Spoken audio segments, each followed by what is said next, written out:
ময়দা নাই বাজারে, আপনারা কি জানেন? ময়দার একটা বিশাল টাকা হাতায় নিচ্ছে। ময়দা বাজারে পাচ্ছি না, অনেক দাম ময়দা। সিন্ডিকেটের মতো করে ছোট ছোট ময়দার মিল সব বন্ধ হয়ে গেছে। এই ময়দার মিল ছিল সিটি গ্রুপ, নাম ধরে বলি, তারাও আজকে দেউলিয়ার পথে। আরো 4-5টা বড় গ্রুপ, তাদের কন্ট্রোলে ময়দা। তারা ভাল্ক আকারে গম ইম্পোর্ট করে, তাদের সাথে সরকারের যোগাযোগ। তাদেরকে প্রাইম মিনিস্টার বলেন, ওই আমলারা বলেন, সবাই বলেন, তাদের কথা শুনতে বাধ্য। তারা এমন ভাবে রাষ্ট্রকে জিম্মি করছে। খাত, আপনার লিজিং খাত, সমস্ত খাত সবাই মিলে লুটে পুটে এ ওর দোষ দিবে, ও ওর দোষ দিবে। এইভাবে একটা রাষ্ট্র চলতে পারে না। আমরা বলেছি রাষ্ট্র যদি গঠন করতে হয় টোটাল সিস্টেমকে ভেঙে চলে গঠন করতে হবে। কিছু কালা কানুন বানিয়েছে, কিছু লুটেরা আমলারা কালা কানুন বানিয়েছে, নন ভেলেবল সেকশন। আমি কথা বলতে পারবো না। আইএমএ জাহেলিয়াতের যুগে আছি আমরা।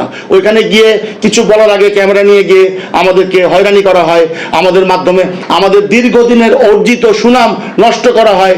যে কিনা ম্যাজিস্ট্রেট কিছু জানেই না ফুড সম্বন্ধে, প্রচার করা হয় মিডিয়ার মাধ্যমে। ওইটাও একটা ষড়যন্ত্র, বিকজ ওই গোষ্ঠীকে কাজ দিয়ে দেওয়ার জন্য। তা আমরা বলেছি এই কালা কানুন বাদ করতে হবে। যে কালা কানুনের চক্করে 4 বছর 5 বছর মামলাও শেষ করতে পারি না। বিচারহীনতার সমাজ, আমাদের যে বিচারহীনতা, যে সব ম্যাজিস্ট্রেটরা অভিযানের নামে হয়রানি করে, যেসব হিরো সাজতে চায়, ভোক্তা অধিকারে এক একজন করে নতুন আসে, এক একজন হিরো। প্রবলেম যে মাথায় ব্যথা, সেটা ব্যথাটা কিভাবে কিওর করা যাবে সেই ব্যথা নিয়ে কেউ কোনো প্ল্যানিং করছে না। না কোনো গভর্নমেন্ট, না কোনো পলিটিক্যাল দল, কারো কোনো মাথা ব্যথা নাই। শুধু আছে সবাই ভাগ বাটোয়ারা নিয়ে ব্যস্ত। তা আমরা সরকারের কাছে আপিল করব, আমাদের একটা বিশাল সেক্টর, আমাদেরকে নিয়ে একটু বসেন। আমরা কোনো ক্ষয়রাতি চাই না, কোনো রাজনৈতিক উদ্দেশ্য আমাদের নাই। আমরা কোনো দান খরচ চাই না। আমরা আমাদের অর্জিত ঘামের মাধ্যমে আমরা মানুষের কর্মসংস্থান সৃষ্টি করছি। আমরা অর্জিত পরিশ্রমের মাধ্যমে আমরা সরকারকে ভ্যাট ট্যাক্স দিই। সুতরাং আমাদেরকে আমরা কোনো টাকা মেরে যাই নাই। কোনো রেস্তোরাঁ বলতে পারবে না বাংলাদেশে ব্যাংক ডিফল্টার হয়েছে, ব্যাংকের টাকা মেরে গিয়েছে। এই যে ব্যাংক খাত, আপনার লিজিং খাত, সমস্ত খাত সবাই মিলে লুটে পুটে এ ওর দোষ দিবে, ও ওর দোষ দিবে। এইভাবে একটা রাষ্ট্র চলতে পারে না। আমরা বলেছি রাষ্ট্র যদি গঠন করতে হয় টোটাল সিস্টেমকে ভেঙে চলে গঠন করতে হবে।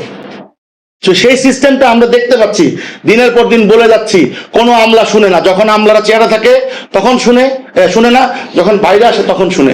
এই হচ্ছে আমাদের অবস্থা। এই যে স্কিল ওয়ার্কার তৈরি করার জন্য আমরা কোনো দেখতে পাচ্ছি না। আমাদের এই ঢিলেঢালা ওই ফাইল এভাবে ঘুরে আসতে আসতে আপনার যেই প্রয়োজন সেটা শেষ হয়ে যাবে। আমরা চাই ইনস্ট্যান্ট ডিসিশন হবে, ইনস্ট্যান্ট ইমপ্লিমেন্ট হবে। আমার মনে হচ্ছে সরকার আমলাতন্ত্রের কাছে, আমার পার্সোনালি মনে হচ্ছে আমলাতন্ত্রের কাছে তারা জিম্মি না হলে আমাদের এত কিছু বলার পরও যেই তিমিরে আমরা সেই তিমিরেই আছি। কারণ আমাদেরকে একটা সিস্টেম করে রাখা হয়েছে, আমাদের থেকে কিভাবে চাঁদাবাজি করতে পারবে প্রশাসন, কিভাবে চাঁদাবাজি করতে পারবে আমলাতন্ত্র। দ্যাট ইজ হচ্ছে আমাদের কথা। তো সুতরাং এই কথাটা আপনার মাধ্যমে ডিটেলসে বলেছি, আপনারা বুঝতে পারবেন যে আমরা কি অবস্থায় আছি। ময়দা নাই বাজারে, আপনারা কি জানেন? ময়দার একটা বিশাল টাকা হাতায় নিচ্ছে। ময়দা বাজারে পাচ্ছি না, অনেক দাম ময়দা। সিন্ডিকেটের মতো করে ছোট ছোট ময়দার মিল সব বন্ধ হয়ে গেছে। এই ময়দার মিল ছিল সিটি গ্রুপ, নাম ধরে বলি, তারাও আজকে দেউলিয়ার পথে। আরো 4-5টা বড় গ্রুপ, তাদের কন্ট্রোলে ময়দা।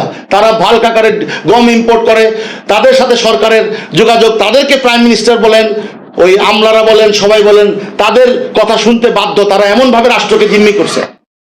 ওই পরিকল্পনার জন্য আমাদের কি আমরা দেখতে পাচ্ছি ওই ভীষণ, কারণ আমরা তো দারিদ্র হয়েই গেছে। এই যে পট পরিবর্তনের পরে 10%, 20%, কিভাবে বলে 30% দারিদ্র সীমার নিচে গিয়েছে। আমাদের তো দারিদ্র মানে নিম্ন মধ্যবিত্তদের সাথে আমাদের ব্যবসা। নিম্ন মধ্যবিত্ত যদি না থাকে আমরা কার সঙ্গে ব্যবসা করব? এবং নিম্নবিত্ত যারা, তারাই আমাদের কাস্টমার। আমরা গুলশান বনানীর ওই 2-4টা 5টা 10টা রেস্টুরেন্ট, ওগুলো যাই দেখেন, কেউ না কোনো বড় কর্মকর্তা, কারো কোনো বড় শিল্পপতি, তাদের শখের ব্যবসা, তাদেরকে দিয়ে আমাদেরকে মূল্যায়ন করা হয়। আমরা বলেছি সারা বাংলাদেশে যে প্রান্তিক ব্যবসায়ীরা আছে তাদেরকে কিভাবে বাঁচাবেন একটু চিন্তা করেন। দেশে যে সামাজিক অস্থিরতা, সেই অস্থিরতা থামানোর চেষ্টা করেন। প্রত্যেকটা মানুষ আজকে ক্লান্ত, আমরা আমাদের ব্যবসা সেভ করতে পারছি না।